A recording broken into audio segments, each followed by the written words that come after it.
हमने वात व्याधि के बारे में देखा, उसके पहले वात क्या होता है ये भी देखा, त्रिदोष के बारे में देखा, फिर कुछ व्याधियों का अभ्यास भी किया। उसमें वात व्याधि में हमने स्पॉन्डिलाइटिस, आर्थराइटिस, रोमैटिक आर्थराइटिस, ये सब चीज़ों का स्टडी कर लिया। ये सब जो वीडियोस बनते हैं वो आपके स्टडी के लिए है। ये जानकारी आपको उपयुक्त जरूर होती है, लेकिन इसका अर्थ ये नहीं है कि आप खुद की चिकित्सा करें। लेकिन थोड़ा पता चलना चाहिए, शरीर आपका है। डॉक्टर मैं हूँ लेकिन शरीर तो आपका है ना, तो थोड़ा ज्ञान होना चाहिए। लेकिन आधा ज्ञान पूरा ज्ञान का कंपैरिजन नहीं हो सकता। इसलिए जो भी बताया है उसका थोड़ा सा अर्थ समझ के, थोड़ा सा उपयोग करके जागृत तो रह सकते हैं ना। तो जागृत रहने के लिए और थोड़ा ज्ञान पाने के लिए ये वीडियोस रहते हैं। ऐसे नहीं कि घर में आपने चिकित्सा लेनी है। तो आज हम देखेंगे वात व्याधि के अंदर जो और एक व्याधि आता है वो है पक्षाघात, यानी कि पैरालिसिस। रील में बता दिया था, वही सब्जेक्ट है पैरालिसिस। ये व्याधि जो है ये बहुत कॉमन है। कहते हैं कि जिसको बीपी है उसको वो ज़्यादा तौर पे होता है। ऐसे नहीं कि बीपी नहीं है तो होगा नहीं, बीपी वालों को ज़्यादा होता है। इसलिए तो कहते हैं कि बीपी को कंट्रोल रखना चाहिए। बीपी में सीधी सिंपल बात है। वात व्याधि का मैं बताऊंगा तो आपको पता चलेगा क्यों बीपी वालों को इसका खतरा थोड़ा ज़्यादा हो जाता है। तो पक्षाघात का स्टोरी ये है कि ये आधा शरीर गृहीत्वार्धतनु हो वायु शिरा स्नायु विशेष। कैसे करता है ये पक्षाघात, कैसे हो जाता है? आयुर्वेद में बताया, उनको मालूम था कि ये वायु जो है यह तंत्र यंत्र है। जैसे आजकल के अपने एलोपैथी और मॉडर्न ज्ञान के हिसाब से यहाँ पर कंट्रोल होता है। तो वायु का भी ये मूर्धा, ये एक इम्पोर्टेंट स्थान है ना, बताया था। तो यहाँ से कंट्रोल होता है ना। तो ये इस कंट्रोल के ऊपर यदि कोई आँच आ जाए तो बीमारी होती है। और वो बीमारी 2-3 प्रकार की है, और भी ज़्यादा है लेकिन 2-3 बताऊंगा। ये है फैशियल पैरालिसिस, दूसरा है आई का प्रॉब्लम, जैसे ऑप्टिकल नर्व निकलता है तो इसके लिए आई का प्रॉब्लम, नेत्र का व्याधि, और इसके कारण हो जाता है आधा शरीर लूज हो जाना, बिना बल के हो जाना। तो ये वायु क्या करता है? आधे शरीर के सिरा और स्नायुओं को जकड़ लेता है, पकड़ लेता है। वो लूज हो जाते हैं, उनकी शक्ति कम हो जाती है।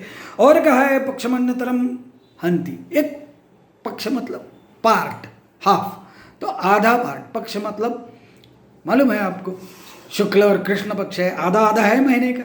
वैसे ये आधा आधा है शरीर का, या तो दाएं बाजू या तो बाएं बाजू लूज हो जाती है, निर्बल हो जाती है। कभी कभी पेन ज़्यादातर नहीं होते लेकिन कभी कभी हो सकते हैं। जकड़ना अखड़ना भी होता है। और अपना कर्म करने की जो शक्ति है वो निरंतर कम हो जाती है। मतलब एक झटके से ही कम होती है और निरंतर बढ़ती भी है। लेकिन इसके लिए क्या चाहिए? अपने आप तो बढ़ेगी नहीं, आपके प्रयत्नों की जरूरत रहती है। तो आगे का देखते हैं। तो संधिबंध को विमोक्ष कर देते हैं। संधिबंध है ना, रखते हैं टाइट। ये है एक छोटा संधि दिखा रहा हूँ, ये रखता है टाइट, ये बल है यहाँ। और यदि इसमें से बल हीनता हो जाए तो ये हो जाएगा लूज। देखो ऐसे ऐसे करते हैं ना पक्षाघात, पैरालाइज पेशेंट ऐसे भी होते हैं। वो आमवात के ऐसे होते हैं, ऐसे ऐसे ऐसे टेढ़े मेढ़े होते हैं, और ये लूज हो जाते हैं। तो इन पेशेंट का ये जो पार्ट है संधि, उनको संधि के बंध जो है वो खतरे में आ जाते हैं। जहाँ से जो नस चलती है वो कंट्रोल करती है, कहाँ कहाँ करती है? स्नायु पे, संधि पे, और बोले तो सिराओं पे।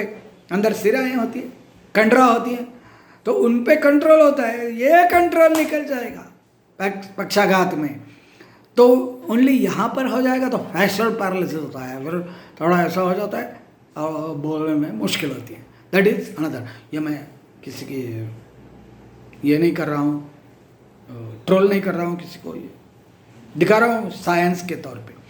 तो ये हो जाता है फेशियल पैरालिसिस, और आँख में भी हो जाता है, आँख में थोड़ा मंदता आ जाती है, तो पूरा खुलता नहीं।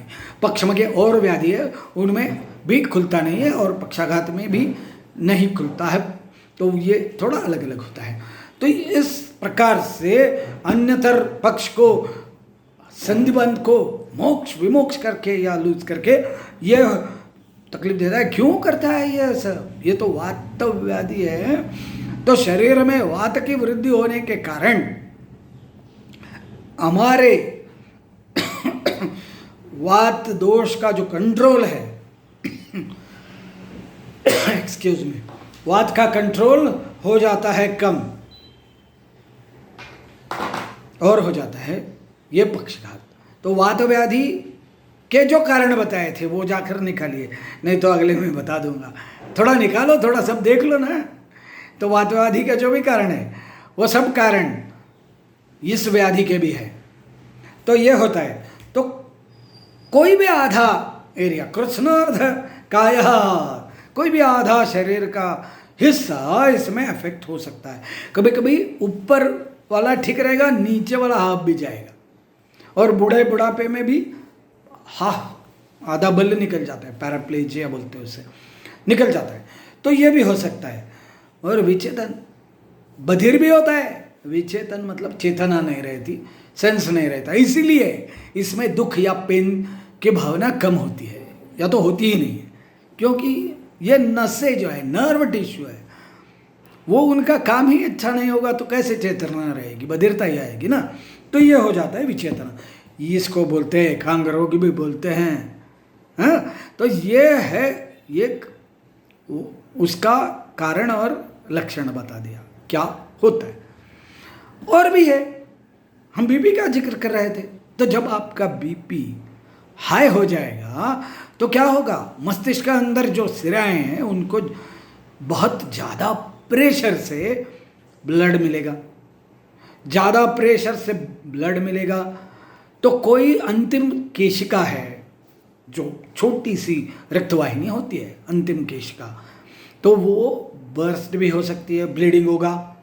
ब्लीडिंग होगा तो जो भी नर्व सेल्स है डुबो के रहेंगे ब्लड में, काम अच्छा नहीं होगा।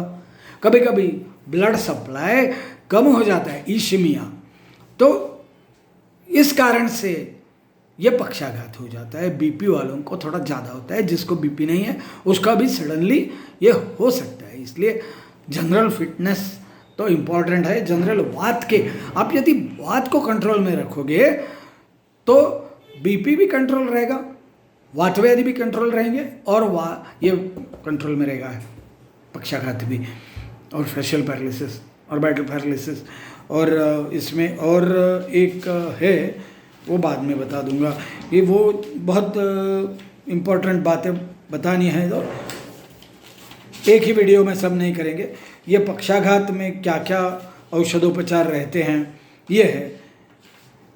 औषधोपचार का तो बाद में देखेंगे, लेकिन तो इसमें हमने बहुत सालों से बहुत अच्छी तरह से स्टडी करके बहुत सारे पेशेंट्स को ठीक किया है, उनको हेल्प किया है। पहले तो एकदम से ठीक तो नहीं होते ना, तो हेल्प किया है। तो हमारे यहाँ केशव आयुर्वेद चिकित्सालय में उसकी चिकित्सा बखूबी अच्छी तरह से होती है। तो इसलिए आप पहले तो प्रिवेंट करिए, हो गया तो हमें मिलिए। हमारा पता तो इंटरनेट पे खोज लीजिए, लेकिन फ़ोन नंबर बता देते हैं 9822697288, केशव आयुर्वेदिक चिकित्सालय पुणे।